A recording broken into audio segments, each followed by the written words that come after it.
मार डालूंगा, मार डालूंगा। सारी दुनियादारी छोड़ दो। अगर नहीं पता है तब धोखा हो रहा है तुम्हारे साथ। सर मुसीबत आती है परिवर्तन करने के लिए। अगर दर्द हो रहा है तो मतलब चढ़ाई चढ़ रहे हो। बस हमारे सामने आके नाचती है वो, इतना बड़ा लिए घूम रहे हो। तो तुम में और उस जानवर में फर्क ही क्या है? तुमसे कौन भगवान बनने के लिए कह रहा है? और ये इस बात का संदेश है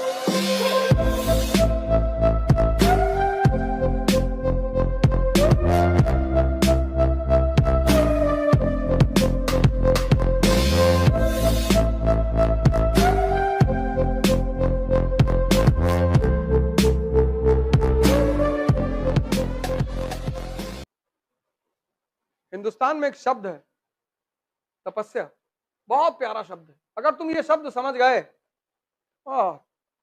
हिंदुस्तान में शब्दों का ही तो खेल है। इसमें एक वर्ड है तप। किसी भी चीज के रूप को अगर बदलना है, हीट देना पड़ेगा। पेन को अगर बदलना है ना, इसको हीट देना पड़ेगा, गलाना पड़ेगा। इसको गलाने के बाद ही तुम कोई नया रूप दे सकते हो। तो जिसे भी अपने आप को बदलना है, वो अपने आप को हीट देना शुरू कर देगा। उसी को तप कहते हैं। तप यानी स्वयं को बदलने का रास्ता। कोई भी चीज तुम्हें अगर पानी है, कोई भी,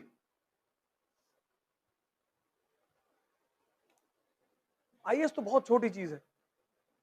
क्योंकि हमारे देश में तपस्या उन लोगों ने की जिनको भगवान पाना था, तो हमें लगता है कि तपस्या मतलब साधु।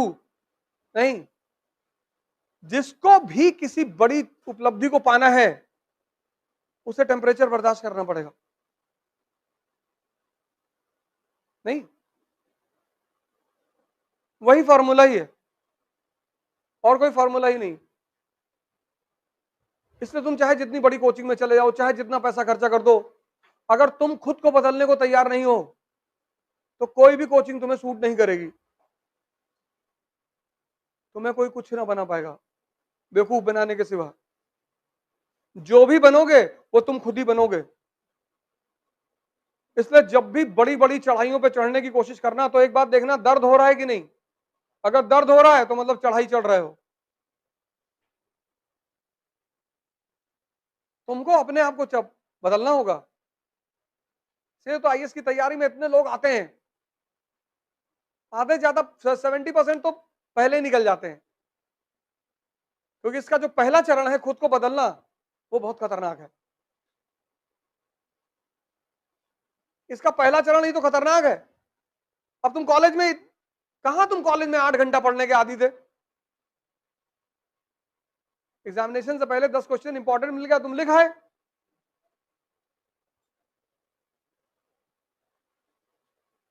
उसके बाद या तो तुम घर की राजनीति कर रहे हो, या मोहल्ले की, और या गांव की, और कोई नहीं मिला तो प्रदेश की। एक फॉर्मूला हमेशा याद रखना है, P = P। Policy depends upon priority. एक साल यार, अगर तुम 14 साल जीवन में आइसोलेट रह लो, तो तुम भगवान बन जाओ। रामचंद्र जी इसी का तो उदाहरण है। तुमसे कौन भगवान बनने के लिए कह रहा है? तुम बस एक साल आइसोलेट रह लो, एक साल, और तुम आईएएस बन जाओगे। एक साल, सारी दुनियादारी छोड़ दो, पागल बन जाओ। उल्टी सीधी बात करो लोगों से।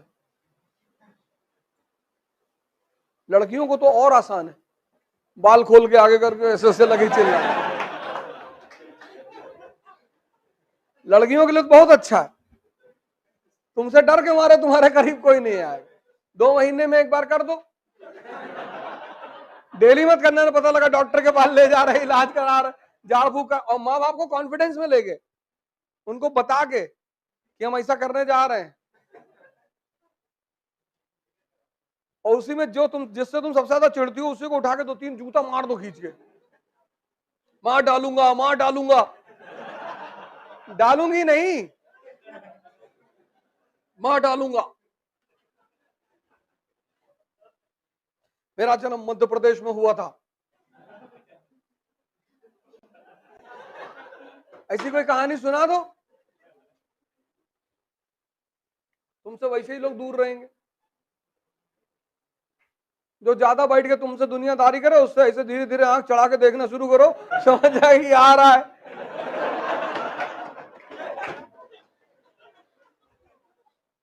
तो समझ जाएंगे आ रहा है। अच्छा दीदी चले, हाँ हाँ जाओ जाओ। और लड़कों के पास सबसे अच्छा हथियार क्या है? पैसा मांग लो। जो तुमसे ज्यादा मिले 10,000 मांग लो कि 10,000 दे दो यार, कोचिंग का फीस जमा करना है, 2 साल बाद दे देंगे। ना मिलने आए फोन करो,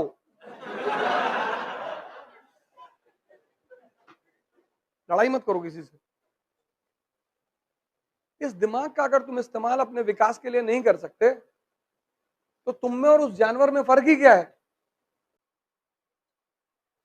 इतना बड़ा लिए घूम रहे हो हम ब्रह्मास्मि कहते हुए, तो लगाओ ना अपने हित के लिए। कौन मना कर रहा है? गांव में रहते हो, किसी पेड़ के नीचे बैठ के सोचो, पूरी हिस्ट्री कनेक्ट करते हुए चले आओ। और गांव वाले अगर पूछ ले कि काहे यहां दिन भर लेटे रहते हो भैया, तो इस पेड़ पे एक चुड़ैल रहती, बस हमारे सामने आके नाचती है वो। लोग सोचेंगे पगला गया ही। तुम्हारे पिताजी से कहेंगे मना कर रहे थे मत तैयारी करवाओ, तुम मान नहीं रहे थे। और खुश भी हो जाएंगे कि जो आदमी पागल हो गया उसका सिलेक्शन कहां से होगा। सबसे बड़ा मजा दुनिया में पता है क्या? बेवकूफ बनकर रहने का। उससे बड़ा कोई मजा ही नहीं। कि अच्छा भैया ट्रेन कैसे चलती है भैया, और तुम सब जान के जब लोगों से पूछते हो और वो तुम्हें समझाते हैं तो इतना मजा आता है। सबसे बड़ा मजा है बेवकूफ बन के रहने का। उससे बड़ा कोई मजा ही नहीं। तुम्हें कोई छेड़ेगा ही नहीं, तुम्हें कोई छेड़े। जब तुम नेता बनते हो तब छेड़े जाते हो। दुनिया में सबसे ज्यादा मजा है बेवकूफ बनने का, पर जानते हुए। और तुम्हें दिखाई पड़ा कि सामने वाला बेवकूफ बना रहा है और तुम बन रहे हो। जी भैया, इस दुनिया में कोई बेवकूफ ही नहीं बनना चाहता। हम बेवकूफ हैं, कभी कभी बन जाया करो, छोटी छोटी बातों पे मजा आता है। कुछ चीजों में मजा बहुत है, उसमें से एक चीज है बेवकूफ बनना।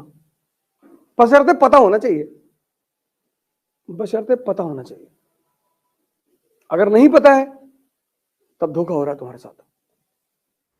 सर, मुसीबत आती है परिवर्तन करने के लिए। यह मुसीबत का बहुत बड़ा पहलू है सर।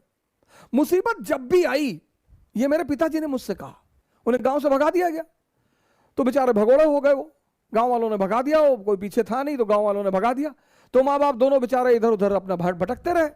तो एक बार मैंने आपसे उनसे पूछा कि आपको बदला लेने की इच्छा नहीं हुई? बोले पागल, मुसीबत आती है कुछ बड़ा करने के लिए अगर आप जागृत हैं। मैंने कहा कैसे?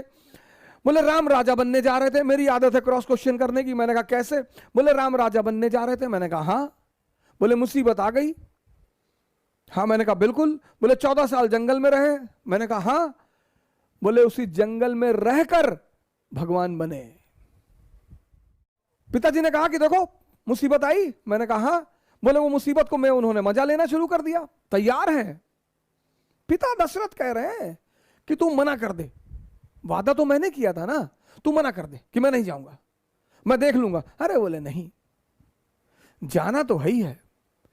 और ये इस बात का संदेश है कि हर व्यक्ति को, वो चाहे भगवान ही क्यों ना हो, कितना बड़ा संदेश है कि हर व्यक्ति को इस जीवन में संघर्ष करना है। जो हंसकर करेगा वो राजा बनेगा,